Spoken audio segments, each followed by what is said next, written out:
1 Peter chapter 2 reading all together verse 5. Peter రాసిన మొదటి పత్రిక 2వ అధ్యాయము 5వ వచనం. యేసుక్రీస్తు ద్వారా దేవునికి అనుకూలములకు ఆత్మ సంబంధమైన బలులు అర్పించుటకు పరిశుద్ధ యాజకులుగా నుండినట్లు మీరును సజీవమైన రాళ్ల వలె ఉండి ఆత్మ సంబంధమైన మందిరముగా కట్టబడుచున్నారు. ఈ ఆఖరి వరుస ఆత్మ సంబంధమైన మందిరముగా కట్టబడుచున్నారు. యేసు ప్రభు యొక్క అపోస్తులుడు దేవుని భవిష్యత్ జ్ఞానమును బట్టి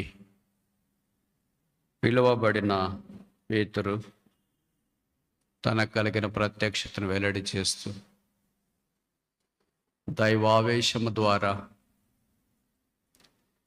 ఈ 5 అధ్యాయాలు కలిగిన మొదటి సంపుటిని మనకు అందజేశారు. ప్రతి అధ్యాయంలోనూ అద్భుతమైన సందేశాన్ని ప్రస్తావించడం బైబిల్ విద్యార్థులకు పరిచయం. సమయ హద్దుబాటును బట్టి ఈ సమయంలో వాటిని ప్రస్తావించలేం, కానీ మన కొరకై దేవుడు ఎలాంటి తలంపులు ఉద్దేశాలు కలిగి ఉన్నాడో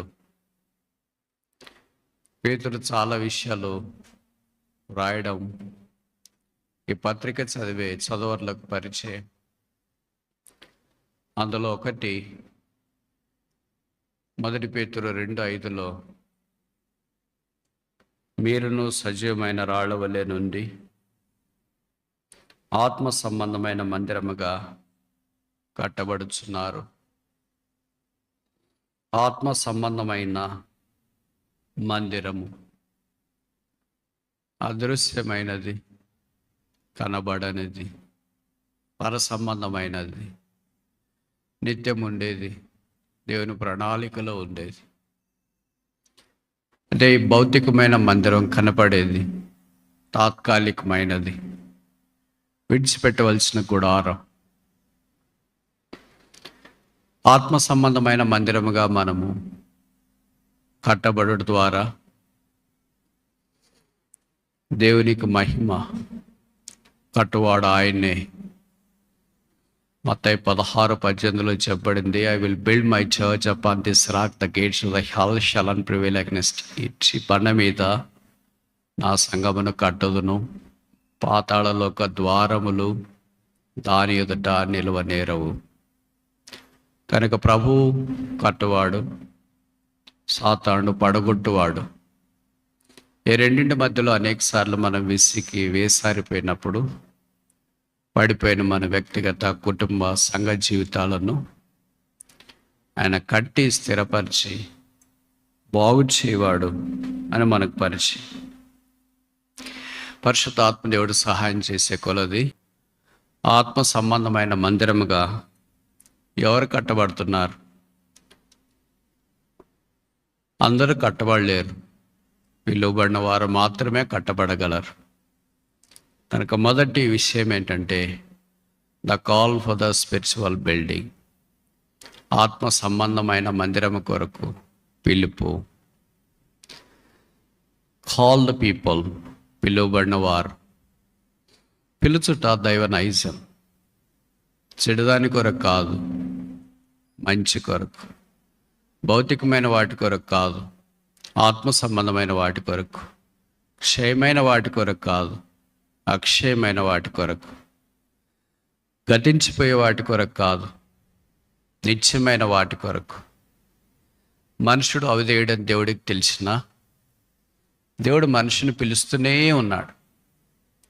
పిలుపులో స్వరం, అది మధురమైన స్వరం, పిలిచే స్వరం. మొట్టమొదటి పిలుపు అనే మాట తెలుగు బైబిల్లో ఆదికాండం 3:9 కనిపిస్తుంది అనుకుంటా. దేవుడని యెహోవా ఆదామును పిలిచి. అక్కడ నుండి పిలుపు అనే చైన్ తెగిపోలేదు, కొనసాగుతూనే ఉంది. అలాగే అబ్రహాము దగ్గరికి వచ్చిన దేవుడు అబ్రహామును పిలిచి ఆదికాండం 22వ అధ్యాయంలో మోరియా పర్వతం మీద అబ్రహాము ఉన్నప్పుడు దేవుడు అబ్రహామును అబ్రహామా అబ్రహామా అని పిలిచి, సంఖ్యాకాండం 3వ అధ్యాయంలో మోషే మోషే అని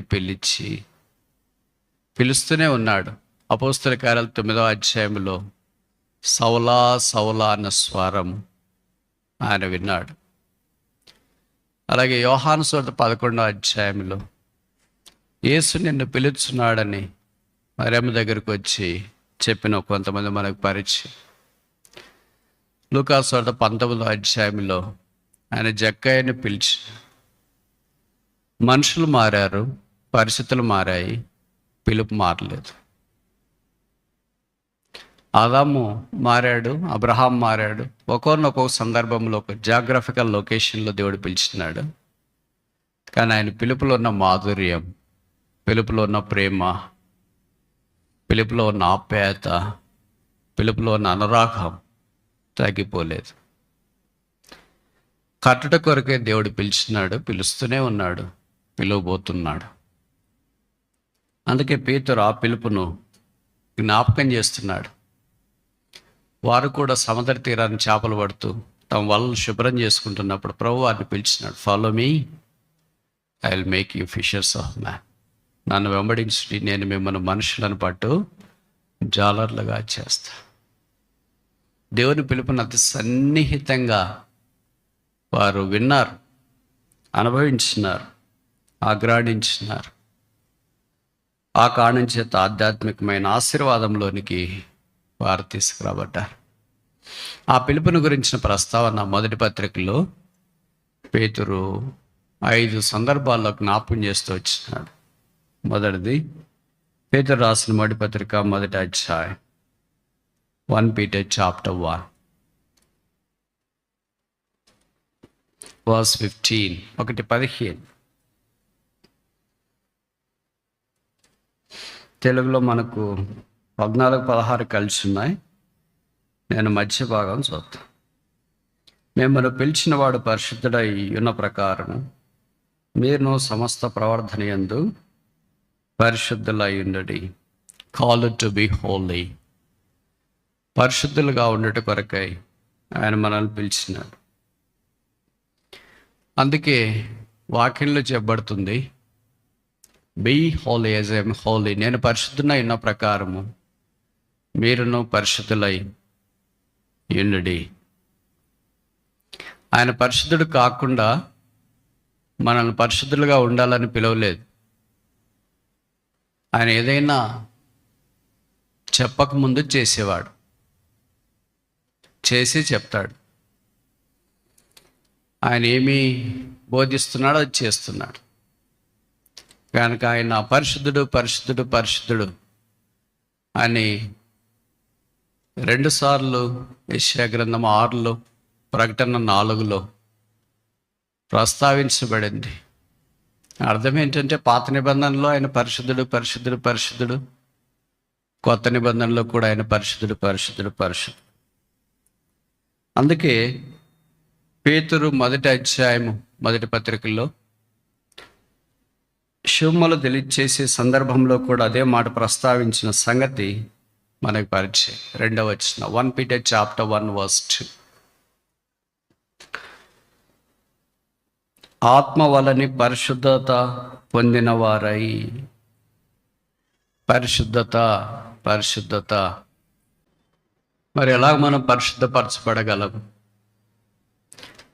మనము పరిశుద్ధులము కాము. బైబిల్ సెలవిస్తుంది, యెషయా గ్రంథం 1వ అధ్యాయంలో అరికాలు మొదలుకొని నన్నెత్తి దాకా కొంచెమైనను స్వస్థత లేకుండా, శుద్ధి లేకుండా, గాయములు పచ్చిపుండ్లతో ఉన్న మనల్ని పరిశుద్ధుడైన దేవుడు పరిశుద్ధపరచుట కొరకై పరిశుద్ధుడిగా ఈ భూమి మీదకి వచ్చినాడు. జన్మించింది పరిశుద్ధంగా, జీవించింది పరిశుద్ధంగా, అలాగే శిలువ మీదకి వెళ్ళింది పరిశుద్ధంగా. మన పాపములన్నీ ఆ పరిశుద్ధుడు మోసుకున్నాడు. మన కొరకు ఆయన శిలువలో పాపముగా చేయబడి, రక్తము కార్చి చనిపోయి సమాధి చేయబడి 3వ దినాన్ని లేచినాడు. పరలోక స్థలంలో ఆసీనుడైనాడు. బైబిల్లో రాయబడిన యేసు రక్తం ప్రతి పాపము నుండి మనల్ని కడిగి పవిత్రులుగా చేయి. కనుక ఎలాంటి మానవుడైనా, ఎలాంటి ఘోర పాప అయినా, ఎలాంటి ప్రధాన పాప అయినా, ఎలాంటి వ్యక్తి అయినా యేసు రక్తం దగ్గరికి వచ్చినప్పుడు కడగబడి శుద్ధీకరించబడుతున్నాడు. కనుక యేసు రక్తము ద్వారా పరిశుద్ధత, యేసు శిలువ ద్వారా పరిశుద్ధత, యేసు ప్రభువుకు వెలపట పరిశుద్ధత లేదు. Never can a human being imagine the holiness apart from the cross of Jesus Christ. యేసు ప్రభువు వారికి వెలపట, పేరు మార్చుకున్నా, డ్రెస్ మార్చుకున్నా, పరిస్థితులు మార్చుకున్నా, ఏది మార్చుకున్నా మనుషుడు పరిశుద్ధుడిగా కాజాలడు, కాబోడు. All holiness is focused on the cross. సమస్త పరిశుద్ధత శిలువ దగ్గర మాత్రమే కేంద్రీకరించబడింది. కనుక ఎవరు యేసుప్రభు యొక్క శిలువ దగ్గరికి వస్తున్నారో వారు పరిశుద్ధులుగా ఉన్నట్టు కొరకై పిలువబడుతూ వచ్చినారు. ఇది పిలిపే, పిలిచిన వెంటనే పరిశుద్ధులు కాలేరు. రోజు రోజుకి పరిశుద్ధత ఇది జరిగే ప్రక్రియ. నిన్న పరిశుద్ధంగా ఉంటే ఈరోజు పరిశుద్ధంగా ఉండకపోవటానికి కూడా అవకాశం ఉంది. ఈరోజు పరిశుద్ధంగా లేం కనుక రేపు పరిశుద్ధంగా ఉండము అనడం కూడా వాస్తవమే. అంటే అర్థం ఏంటంటే మనం ఎలాగైనా జీవిస్తే యేసుప్రభు రక్తం బాగు చేస్తుందని కాదు దీని అర్థం. మనుష్యుడు పడిపోతూ ఉన్నప్పుడు యేసుప్రభు దగ్గరికి రావాలని ఇష్టపడి తిరిగి సమకూర్చబడుతున్నాడు. బైబిల్లో రాయబడింది, నీతిమంతుడు 7 మార్లు పడినా తిరిగి లేస్తాడు. తిరిగి లేవాలని ఆశ ఉంటే శిలువ దగ్గరికి వచ్చి క్షమాపణ పొంది పరిశుద్ధుడిగా తీర్చబడవచ్చు. అలాగే చెదిరిన భక్త కోటిని పేతురు జ్ఞాపకం చేస్తున్నాడు. We're call to be holy. అక్కడ చాలా అపవిత్రమైన సంగతులన్నీ జరుగుతున్నాయి. ఆ దినాల్లోనే అలాంటి పరిస్థితులు ఉన్నాయి. అది చెదిరిన దేశాలకు సంబంధించిన సంగతులు అని రాస్తున్నాడు. కనుక ఇవన్నీ అపరిశుద్ధమైన వాతావరణంలో how can a believer B Holi in a unholy ambience environment? అపవిత్రమైన పరిస్థితుల్లో విశ్వాసి పవిత్రుడిగా ఎలాగుండగలడు? అది యేసుప్రభు యొక్క రక్తపు ఊట దగ్గరికి తిరిగి ఆ శిలువ దగ్గరికి రావడం ద్వారా తన పరిశుద్ధతను కాపాడుకునే అవకాశం ఉంది. కనుక యెహోవా పరిశుద్ధుడు, పరిశుద్ధుడు, పరిశుద్ధుడు. యేసు రక్తం ద్వారా పరిశుద్ధత, యేసు శిలువ ద్వారా పరిశుద్ధత, యేసు ప్రభు ఎందే ఆ పరిశుద్ధత. కొంతమంది తమను తామే పరిశుద్ధులుగా కనపరుచుకోవటానికి ప్రయత్నం చేస్తుంటారు. They are hypocrites, they are Pharisees, they are scribes. యేసు ప్రభు దినాల్లో కూడా అలాంటి వాళ్ళు ఉన్నారు. ప్రభు వాళ్ళ గురించి చాలా ఘాటుగా మాట్లాడాడు. సున్నం కొట్టిన సమాధులని బయటికి తెల్లగా సున్నం కొట్టినారు, లోపటంతా శవం ఉంది. అలాగ our holiness is not what we're but what Christ is. మన పరిశుద్ధత మనమేమై ఉన్నామనేది కాదు, క్రీస్తు మనలో ఏమై ఉన్నాడు అనేది. అంటే మనం ఎలాగైనా జీవించవచ్చా? అట్లన రాదు. దేవుని కృపను వ్యర్థపరచటం దుష్క్రియ. కనుక చెదిరిని యాత్రికులారా, యేసుప్రభు యొక్క రక్తం ద్వారా కడగబడి పవిత్రులుగా ఉండట కొరకై మీరు పిలువబడ్డారు. మీరు ఆత్మ సంబంధమైన మందిరముగా కట్టబడుతున్నారు. మొదటిది కాల్ ఫర్ ద హోలీనెస్, పరిశుద్ధత కొరకైన పిలుపు. రెండవది చూస్తామా? పేతురు రాసిన మొదటి పత్రిక 2వ అధ్యాయం 9వ వచనం. 1 Peter chapter 2 verse 9. అయితే మీరు చీకటిలో నుండి ఆశ్చర్యకరమైన తన వెలుగులోనికి మిమ్మను పిలిచిన వాని గుణాతిశయములను ప్రచురము చేయు నిమిత్తము we're called to be in light. చీకట్లో నుండి వెలుగులోనికి మనం పిలువబడ్డా. మునుపు మన జీవితం అంతా చీకటి. అయితే యేసుక్రీస్తు ప్రభువు వెలుగు. 1 యోహాను పత్రిక లేదా యోహాను రాసిన మొదటి పత్రిక 1వ అధ్యాయము 5వ వచనంలో చెప్పబడింది, గాడ్ ఈజ్ లైట్. దేవుడు వెలుగై ఉన్నాడు. ఆయన వెలుగు. అందుకనే ఆదికాండం 1వ అధ్యాయంలో ఆయన నోట్లో నుండి బయటకు వచ్చిన వ్రాయబడిన మాట, లెట్ దేర్ బి లైట్, వెలుగు కలుగును కాక. వెలుగు ద్వారా ఆయన తను ఏమైనాడో చూపించినాడు. అందుకే తార్సువాడైన సౌలు కూడా దమస్క్ మార్గంలో వెళ్తున్నప్పుడు అపోస్తుల కార్యాలు 9, అపోస్తుల కార్యాలు 22, అపోస్తుల కార్యాలు 26 ఈ 3 అధ్యాయాల్లో కూడా పౌలు ఆ వెలుగును గురించి మరలా జ్ఞాపకం చేస్తున్నాడు. ఆకాశం నుండి వెలుగు, ఆకాశం నుండి వెలుగు, ఆకాశం నుండి వెలుగు. ఒక దగ్గర గొప్ప వెలుగు, గ్రేట్ లైట్. పౌలుకేమో దేవుడు గొప్ప వెలుగుగా కనపరుచుకున్నాడు. ఇక్కడ పేతురు దగ్గరికి వచ్చేటప్పుడు మార్వలస్ లైట్, ఆశ్చర్యకరమైన వెలుగు. మనకి ఎలాంటి వెలుగు? వెలుగును చూసి దాన్ని బట్టి ఆధారపడి ఉంది. ఆ వెలుగే యేసుక్రీస్తు ప్రభు. Apart from Christ no light is light but darkness. క్రీస్తుకు వెలపట వెలుతురుగా ఏది కనిపిస్తుందో, వెలుగని ఏది తలస్తున్నామో అది వెలుగు కాదు, చీకటి. Christ is the light. క్రీస్తే వెలుగై ఉన్నాడు.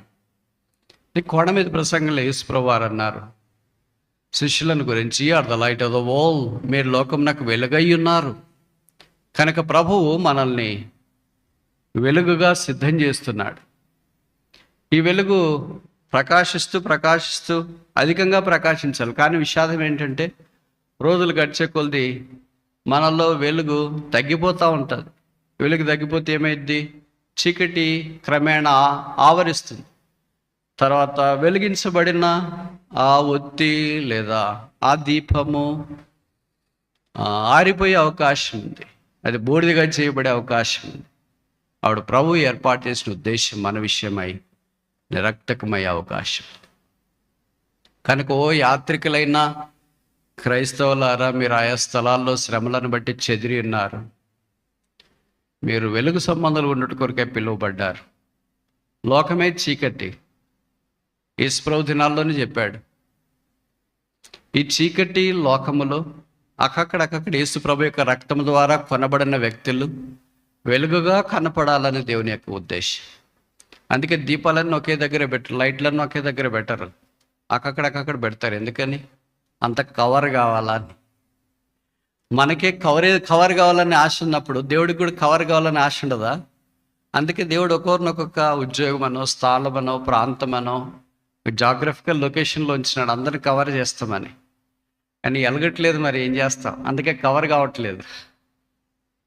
మనం అప్పుడని చూస్తుంటాం కదా, కొన్నిసార్లు లైట్లు స్టార్టర్ ప్రాబ్లమో ఏదో ఉండి వెలగకుండా ఆగిపోతాయి. ఏ లైట్ వెలుగుతుందో అక్కడికి వచ్చి బహుశా మనం చదువుకోవడమో, మన పని చేసుకోవడం మనం చూస్తాం. అలాగే కొన్నిసార్లు మనం కూడా ప్రభు కొరకు వెలగకపోతే ఏదో పాట కూడా ఉంది, వెలుగులని మమ్మల్ని కోరావు కానీ వెలుగుగా మేము ఉండలేకపోయామని. పేతురు రాస్తున్న సంగతి ఏంటంటే, be a light of this world. మీరు లోకమునకు వెలుగు మాత్రమే కాదు, ఇట్స్ మార్వలస్ లైట్, ఆశ్చర్యకరమైన వెలుగు. విశ్వాసే ఆశ్చర్యం. అలాంటి వెలుగును ఇతరులకు తెలియచేయాలని వాక్యం ద్వారా మనము కోరబడుతుంది. మూడోది చూస్తామా? పేతురు రాసిన మొదటి పత్రిక chapter 2 verse 20. 1 Peter chapter 2 verse 20.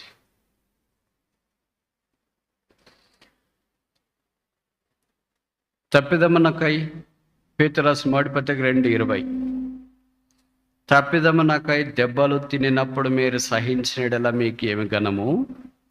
మేలు చేసి బాధపడినప్పుడు మీరు సహించినడలా అది దేవునికి హితమగును. ఇందుకు మీరు పిలువబడితిరి. మన పిలుపుని గురించి చూస్తున్నాం. Call to be the spiritual house of God. ఆత్మ సంబంధమైన మందిరముగా ఉండుట కొరకై మనం పిలువబడ్డాం. మొదటిది కాల్ ఫర్ ద హోలీనెస్, పరిశుద్ధత కొరకై పిలువబడ్డాం. రెండవది call to be in a marvellous light, ఆశ్చర్యకరమైన వెలుగులో ఉండుట కొరకై పిలువబడ్డా.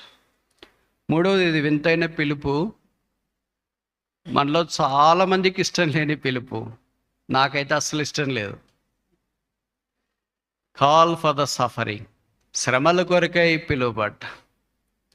ఏదో సుఖము కొరకు పిలువబడ్డా, సౌకర్యం కొరకు పిలువబడ్డా అంటే బాగుంటుంది, కానీ కష్టాల కొరకు పిలిచేది ఏంటంటే కొత్తగా ఉంది అని అనుకుంటాం. అందుకే కొంతమంది క్రైస్తవేతర కుటుంబాల నుండి యేసుప్రభువుని నమ్ముకున్న తర్వాత సాధారణంగా వాళ్ళు చెప్పే సమస్యలు ఏంటంటే, యేసుప్రభువుని నమ్ముకున్నా మాకు చాలా కష్టాలు వచ్చినాయి.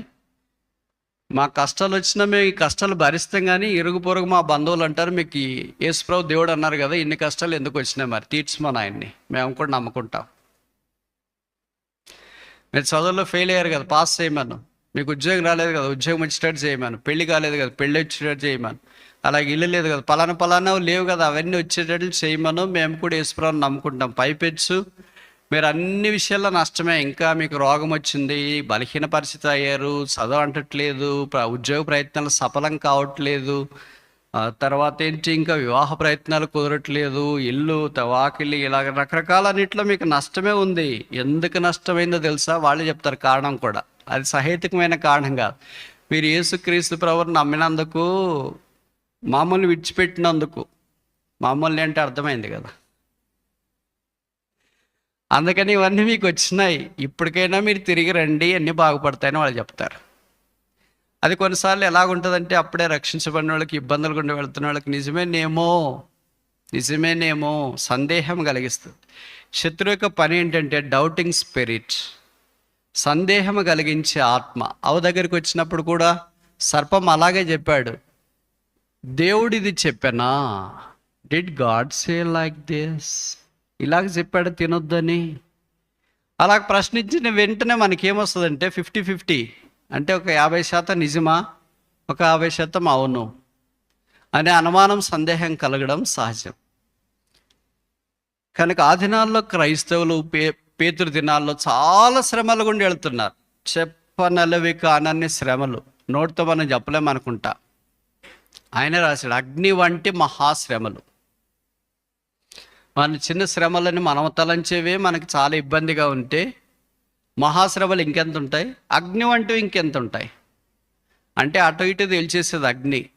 కాల్చేయడమా, మిగిలించడమా, సగం కాల్చడమా, సగం మిగిలించడమా, ముప్పావు కాల్చడమా, పావుభాగం మిగిలించడమా, పావు కాల్చడమా, ముప్పావు మిగిలించడమా, కాలినట్లు కాలడము, మిగతాది మిగిలించడమా, ఇలాగ రకరకాల ఆప్షన్స్లో అగ్ని తేలుస్తుంది. అలాంటి పరిస్థితి గుండా ఆ దినాల్లో క్రైస్తవులు, వాళ్ళకి ఆయన పేరు పెట్టారు యాత్రికులు. యాత్రికులు అంటే నిలువరమైన పట్టణం లేనివారు. యాత్రికులు అంటే మీకు తెలియదు అనుకుంటా, మా ఊర్లో ఎక్కడైనా ఇదే పదమే వాడతారు, యాత్రికులకు స్వాగతం. ఎక్కడికి వెళ్ళినా ఇదే అనౌన్స్మెంటే వినిపిస్తూ ఉంటుంది, యాత్రికులకు గమనిక, భక్తులకు గమనిక, ఇలాంటి పదాలు ఎక్కువ కనిపిస్తూ ఉంటాయి. యాత్రికులైన వాళ్ళు, వారు చాలా తక్కువ కాలం అక్కడ ఉంటారు, చాలా తక్కువ సౌకర్యాలు కూడా వారు పొందడానికి ఇష్టపడి వస్తారు. వారికి ఏమో అనుకున్నన్ని సౌకర్యాలు దొరకకపోవచ్చు. అలాగే విశ్వాసులకు కూడా పేతురు పేరు పెట్టారు, మీరు యాత్రికులు. అన్ని సౌకర్యాలు ఉండకపోవచ్చు, తక్కువ కాలమే మనం భూమి మీద ఉంటాం. కనుక తిరిగి వెళ్ళవలసిన దేశం, రాజ్యం, స్థలం మన కొరకై ప్రభువు సిద్ధపరుస్తున్నాడు. కనుక ఈ శ్రమల గుండా మీరు వెళ్ళాల్సిందే. మనకు అనిపిస్తుంది అన్ని శ్రమలు నాకేనా, అన్నీ మాకేనా, పక్కన వాళ్ళందరూ బాగున్నారు కదా. మనకు శ్రమలు వచ్చినాయని మనకు బాధ కాదు, పక్కన వాళ్ళకి శ్రమలు రాలేదే అని మన బాధ. పక్కన వాళ్ళకి శ్రమలు వచ్చినాయనుకో, అప్పుడు మనం చాలా సంతోషంగా ఉంటాం. శాడిస్ట్ మెంటాలిటీ అంటే ఇదే అనమాట. ఒక బైబిల్ పండితుడు అన్నాడు, పేతురు రాసిన మొదటి పత్రిక పాత నిబంధనలను యోబు గ్రంథం అన్న. అంటే new testament book of Job is 1 Peter. కొత్త నిబంధనలో యోబు గ్రంథానికి సమకాలీనమైనదే పేతురు రాసిన మొదటి పత్రిక. శ్రమలను గురించి చాలా ఎక్కువ ప్రస్తావించినాడు. అందుకే ఆయన శ్రమలను గురించి జ్ఞాపకం చేస్తూ, మీరు ఇందు నిమిత్తమే పిలువబడుతురి. ఇది దూరంగా ఉంది కదా, చాలా కష్టంగా ఉంది. దీని గురించి ఎంత చెప్పినా తక్కువే. కొంతమంది ఏం చెప్తారంటే, బ్రదర్ శ్రమల గురించి ఎక్కువ చెప్పొద్దండి, అవి మీకు కూడా వస్తాయి అన్నారు. ఇంకొక నేను అన్నాను, కొత్తగా వచ్చేదేముంది అప్పుడే శ్రమల్లో ఉంటే అని. ఓసారి మునిగిన తర్వాత ఇంకా చలి ఏముంటుంది, ఎంతైనా సేమ్ టు సేమే కదా. పేతురు లాంటి వాళ్ళు అలాగే ఉన్నారు. వారి ప్రాణమును కూడా అరచేతిలో పట్టుకొని ఒక యాత్రికుల వల్లే వాళ్ళు సంచారం చేస్తున్నారు. అందుకే ఆ స్థలంలో ఉండే, అంటే ఆ స్థలం అంటే తను కూడా ప్రాణాపాయ పరిస్థితిలో ఉండి, అగ్ని వంటి మహాశ్రమలో ఉండి, తన భవిష్యత్తు కూడా రేపేమవుతుందో, ఆ వారం ఏమవుతుందో, ఆ తర్వాత ఏమవుతుందో తెలియని ఆ గోచరమైన పరిస్థితిలో ఉంటూ దేవుని ప్రజలైన వారిని ప్రోత్సహించడానికి ఈ శ్రమలను గురించి నా పిలుపును జ్ఞాపకం చేస్తూ వచ్చిన. 4వది, పేతురు రాసిన మొదటి పత్రిక 3వ అధ్యాయం 9వ వచనం. 1 Peter chapter 3 verse 9. ఆశీర్వాదమునకు వారసులగుటకు మీరు పిలువబడితిరి కనుక కీడు చేయండి అని రాశారా? దూషణకు ప్రతిదూషణ చేయడి అని రాశారా? అసలు మన స్వభావానికి, మన క్రైస్తవ జీవితానికి పేతురు పత్రికలు ఆయన రాసిన దానికి సింక్ కావట్లేదు, మ్యాచ్ కావట్లేదు. ఈయనేం రాస్తాడు? ప్రతి కీడు చేయొద్దండి అని రాస్తాడు. దూషించే వారిని బదులు దూషించొద్దండి అని రాస్తాడు. మరి దూషించకపోగా ఏం చేయాలి? మౌనంగా ఉందల్లా కాదు, దీవించుడి. ఇది మనుషులుగా అయ్యే పని అని అంటారా? రక్త మాంసములు. కనుక అంత కష్టతరమైన పరిస్థితిలో ఉంటే కీడుకు ప్రతి కీడు చేయొద్దండి, దూషణకు బదులు దూషించొద్దండి. మరి ఏం చేయమంటారు? దీవించండి. ఎందుకని? Are called for that. మీరు ఆశీర్వాదం నాకు పిలువబడ్డారు. మనం ఆశీర్వాదానికి పిలువబడితే వేరే వారిని మనం ఏం చేయాలా? దీవించడం అంటే ఏంటని అర్థం? ఆశీర్వదించండి అని అర్థం. Are called to be blessed so that you can also share your blessing with others. దేవుడు అబ్రహామును కూడా రెండంతలా దాని కొరకు పిలిచినాడు. నేను ఎప్పుడు చెప్తుంటా కదా, as coin has both sides both valid, blessing has both sides both valid. ఆశీర్వాదం అనే పిలుపుకు నాణ్యానికి రెండు వైపుల మాదిరి, ఒకవైపు బొమ్మ, ఒకవైపు బరుసున్నట్లు, ఒకవైపు దేవుడు మనల్ని ఆశీర్వాదం కొరకే పిలిచినాడు. ఎందుకు దేవుడు మనల్ని ఆశీర్వదించినాడు? ఎందుకు మనకు చదువు, ఉద్యోగము, జ్ఞానము, తెలివి, కుటుంబం అన్నీ ఇచ్చినాడు అని అంటే, రెండో వైపు can share our blessing with others. మన ఆశీర్వాదాన్ని మనమే అనుభవించడానికి కాదు, మనమే దాన్ని ఫుల్గా గొంతు దాకా అనుభవించడానికి కాదు, ఇదంతా మనం పంచుకోవటానికి ప్రభు మనల్ని పిలిచిన. అందుకే ఆశీర్వాదమునకు కారకుడైన అబ్రహామును దేవుడు పిలిచింది అదే. అపోస్తుల కార్యాలు 7వ అధ్యాయంలో స్టెఫెన్ అన్నాడు, మెసొపొతేమియాలో మహిమ గల దేవుడు ప్రత్యక్షమై. సరే, ఇప్పుడు నేను ఒక మాట అడగొచ్చా మిమ్మల్ని? ఇప్పుడు ప్రశ్న ఏంటంటే, స్టెఫెన్ దేవుడిని అక్కడ మనకు ఎలాగ పరిచయం చేస్తున్నాడు అపోస్తుల కార్యాలు 7వ అధ్యాయంలో అంటే, గాడ్ ఆఫ్ గ్లోరీ, మహిమ గల దేవుడు. ప్రశ్న ఏంటంటే, మహిమ గల దేవుడు అని బైబిల్లో ఎన్నిసార్లు ప్రస్తావించబడింది? రెండో ప్రశ్న, మొదట ఎక్కడ? మూడో ప్రశ్న, ఆఖరెక్కడ? నాలుగో ప్రశ్న, పాత నిబంధనలు ఎన్నిసార్లు, కొత్త నిబంధనలు ఎన్నిసార్లు? ఐదో ప్రశ్న, ఆఖరి ప్రశ్న. ఇలాంటి అనుభవం మనకేమైనా ఉందా? ప్రశ్నలు అర్థమైనాయి కదా? ఇవన్నీ మీకు తెలిసినవే, మరలా జ్ఞాపకం చేస్తున్నా. అడగడం ఉద్దేశం ఏంటంటే, వాక్యం మీద మీ గమనము కేంద్రీకరించడానికి ఒక చిరు ప్రయత్నం మాత్రమే, పరీక్షించాలని కాదు. అసలు నేనెంతటి వాడిని, నేనెవరిని మిమ్మల్ని పరీక్షించడానికి. వాక్యము ప్రశ్నలు మనం వేసుకున్నప్పుడు మనం వేసుకోవాలి, వేరే వాళ్ళకి కాదు. అప్పుడు వాక్యం చదివే దృక్పథం మారుతుంది. పరిశుద్ధాత్ముడు మనకు కూడా కొంత వెలుగు వాక్యం మీద అనుగ్రహిస్తాడు. నాకు తెలిసి 2 సార్లు రాసినారు. ఇది మీరు అంగీకరించకపోవచ్చు, but true. God of glory. పాత నిబంధన ఒక్కసారి, కొత్త నిబంధన ఒక్కసారి. పాత నిబంధనలో 29వ కీర్తన 3వ వచనం.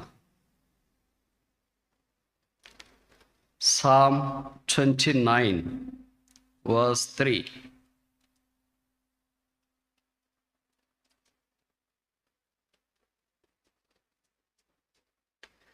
యెహోవా స్వరము జలముల మీద వినబడుచున్నది, మహిమ గల దేవుడు ఉరం వలె గర్జించుచున్నాడు.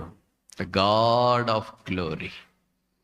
29వ కీర్తన మనకు తెలుసు కదా, the power of the voice of God, యెహోవా స్వరం యొక్క శక్తి. భక్సింగ్ గారికి ఇష్టమైన అధ్యాయాలలో, కీర్తనల్లో ఇది చాలా ప్రాముఖ్యమైనది. అందుకే ఆయన పుస్తకం కూడా ఉంటుంది, the voice of the Lord, యెహోవా స్వరము అని. మనమే ఊరికే పాట పాడుతుంటాం, నీ స్వరం వినిపించు ప్రభు అని. వినేవాళ్ళు ఎంతమందో తెలియదు, కానీ ఇక్కడ ఆయన స్వరం ఎంత శక్తి కలిగిందో చాలా సంగతులు ప్రస్తావిస్తూ, ఒకటి మహిమగల దేవుడు అంటే దేవుని యొక్క మహిమ అనే వర్చును మనకు జ్ఞాపకం చేసేటప్పుడు ఆయన స్వరం దగ్గర మొదట కనిపిస్తుంది. మళ్ళీ వేరే పేర్లు ఉన్నాయి, మీరు వేరుగా అనుకోవద్దండి. అంటే మహిమగల దేవుడనే కాకుండా మహిమగల ప్రభువు, మహిమగల ఆత్మ, మహిమగల స్వరూపి, ఇలాంటి పర్యాయ పదాలుగా లేదా వేరే పేర్లుగా వాడబడుతూ వచ్చినాయి. గాడ్ ఆఫ్ గ్లోరీ కాకుండా God of the Lord, glory of the Lord, ప్రభు యొక్క మహిమ అద్దం వలె మనం ప్రతిఫలింపజేయచ్చు, అలాంటి పదాలు వాడబడుతూ వచ్చినాయి. కానీ గాడ్ ఆఫ్ గ్లోరీ, మహిమగల దేవుడు అనేది 2 సార్లు. మొదటి ఇక్కడ, రెండవది అబ్రహాం యొక్క పిలుపులో అపోస్తుల కార్యాలు 7వ అధ్యాయం, acts of the apostle chapter 7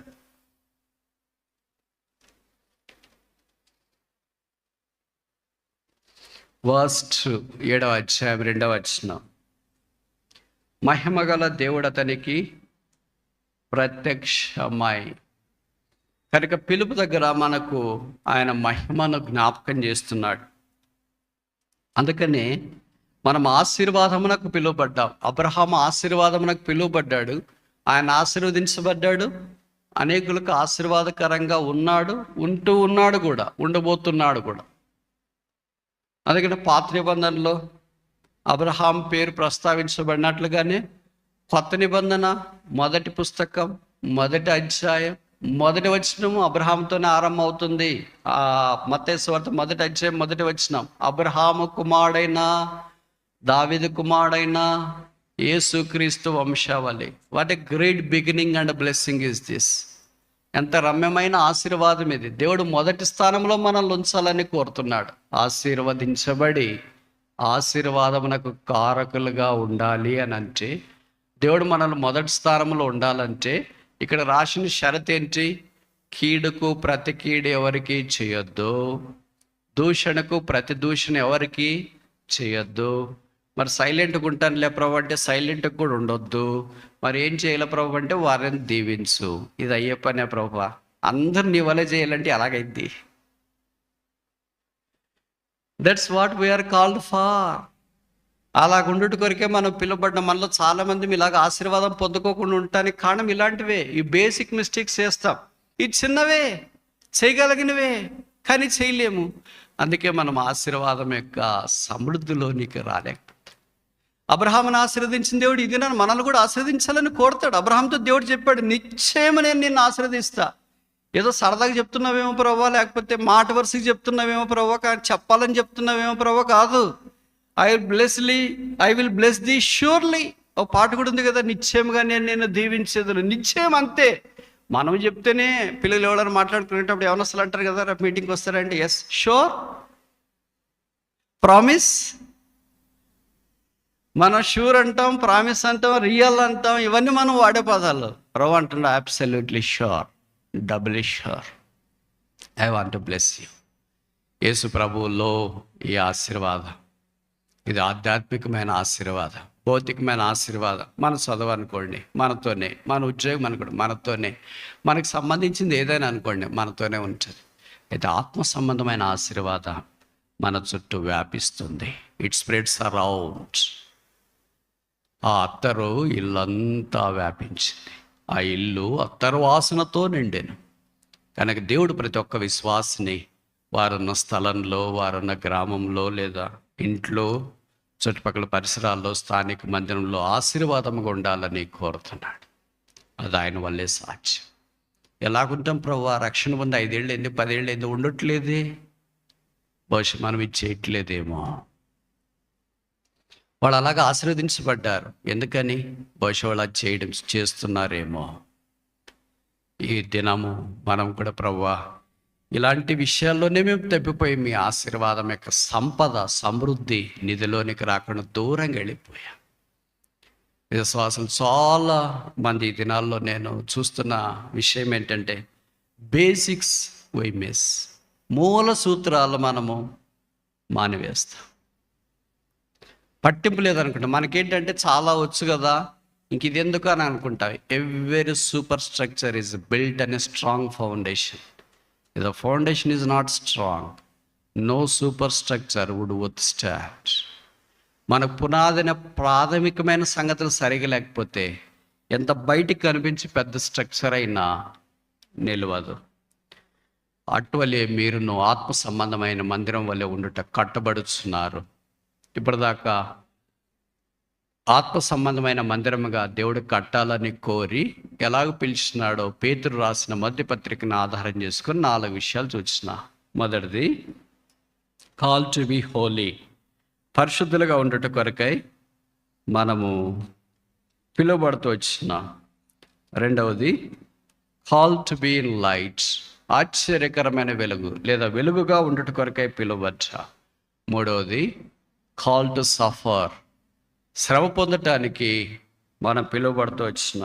నాలుగవది, కాల్ టు బి బ్లెస్సింగ్, ఆశీర్వాదముగా ఉండట కొరకై పిలువబడ్డ. None of us God has call to be curse, మనలో ఏ ఒక్కరిని దేవుడు శాపం కొరకు పిలువబడలేడు. God forbid, God never calls anybody for the curse. దేవుడు ఏ మనిషిని కూడా శాపము కొరకై పిలవడు. For God is a God of blessing. దేవుడు ఆశీర్వాదమున కర్త, శాపమున కర్త కాడు. 5వ చూసి ముగిస్తామా? పేతురు రాసిన మొదటి పత్రిక 5వ అధ్యాయం 10వ వచనం. 1 Peter chapter 5 verse 10. 1 పేతురు 5:10. తన నిత్య మహిమకు క్రీస్తునందు మిమ్మల్ని పిలిచిన సర్వకృపానిధి యొక్క దేవుడు కొంచెం కాలం మీరు శ్రమ పడిన పిమ్మట తానే మిమ్మల్ని సంపూర్ణంగా చేసి స్థిరపరిచి బలపరచును. కాల్డ్ టు ద గ్లోరీ, మహిమ కొరకు, ఎటర్నల్ గ్లోరీ, నిత్య మహిమ కొరకు ప్రభు మనల్ని పిలిచినాడు. రోమపత్రిక ప్రకారం మన మహిమను కోల్పోయిన వారు, మహిమకు తక్కువ వచ్చిన, come short of the glory of God, దేవుని మహిమను పొందలేకపోయిన మనల్ని మహిమా స్వరూపియగు దేవుడు మన కొరకై ఈ భూమి మీదకి మానవుడిగా దిగివచ్చి శిలువలో ఆయన మహిమ అంతటినీ మన కొరకై కోల్పోయి రక్తము కార్చి చనిపోయి సమాధించబడి తిరిగి 3వ దినాన్ని లేచి పరలోక స్థలములో మహామహుని యొక్క కుడిపార్శ్వం ఆసీనుడై ఉన్నాడు. ఆ ప్రియ ప్రభు యొక్క మహిమలోనికి మహిమను కోల్పోయిన మనల్ని కూడా మహిమలో చేర్చాలని ఆయన యొక్క ఉద్దేశం. అందుకొరకే మహిమ కొరకు పిలిచినాడు. ఈ call us not a simple glory, eternal glory, నిత్య మహిమ కొరకు. How come God calls a more immortal person like you and I, who have missed the mark of the glory of God, to inherit the eternal glory? క్షయమైన మహిమను కూడా పొందలేనంతగా పాపము చేసి మహిమను కోల్పోయిన మనల్ని, మానవ మాత్రులైన మనల్ని, మంటి పురుగులైన మనల్ని నిత్య మహిమ కొరకు దేవుడు ఎలాగ పిలిచినాడు.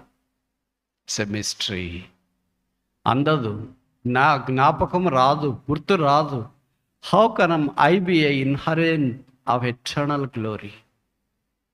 నిత్య మహిమ అసలు దీన్ని ఎలాగ వర్ణించాలో, ఎలాగ తెలియజేయాలో, ఎలాగ వివరించాలో కూడా కష్టం. ఈ కష్టమైన దాని కొరకే దేవుడు మనల్ని పిలిచినాడు ఇష్టంగా. అసలు మహిమ అంటేనే మనకు తెలియదు కదా, ఇంక ఎటర్నల్ గ్లోరీ, నిత్యమైన మహిమ. అందుకే మనకి ఇచ్చిన రక్షణ కూడా ఎటర్నల్ సాల్వేషన్, నిత్య రక్షణ ఇచ్చాడు. మనకు సిద్ధపరిచిన రాజ్యం కూడా ఎటర్నల్ కింగ్డమ్, నిత్య మహిమ. Everything that belongs to God is eternal because God is eternal. దేవుడు నిత్యమైన వాడు కనుక తనకు సంబంధించింది అంతా నిత్యమైనదే. Salvation is eternal, kingdom is eternal, throne is eternal, dominion is eternal, his power is eternal, his love is eternal, he is eternal and his glory is eternal because God is eternal. దేవుడు నిత్యమైన వాడు కనుక నిత్య రక్షణ మనకు అనుగ్రహించి నిత్య మహిమ కొరకు మనల్ని పిలిచి నిత్య రాజ్యంలో ప్రవేశపెట్టి నిత్యత్వంలో మనం ఉండాలని దేవుని యొక్క ఏర్పాటు. ఆహా, దేవుని బుద్ధి జ్ఞాన బాహుళ్యములు ఎంతో కాపు. అటువలే మీరును ఆత్మ సంబంధమైన మందిరముగా ఉన్నట్టు కొరకై కట్టబడుచున్నారు. కనుక చెదిరిన యాత్రికులైన క్రైస్తవులారా, మీరు ఆత్మ సంబంధమైన మందిరముగా కట్టబట్టు కొరకై ప్రభువు మిమ్మల్ని పిలిచినాడు. మీ పిలుపు విషయమై మీరు జాగ్రత్తగా ఉండండి.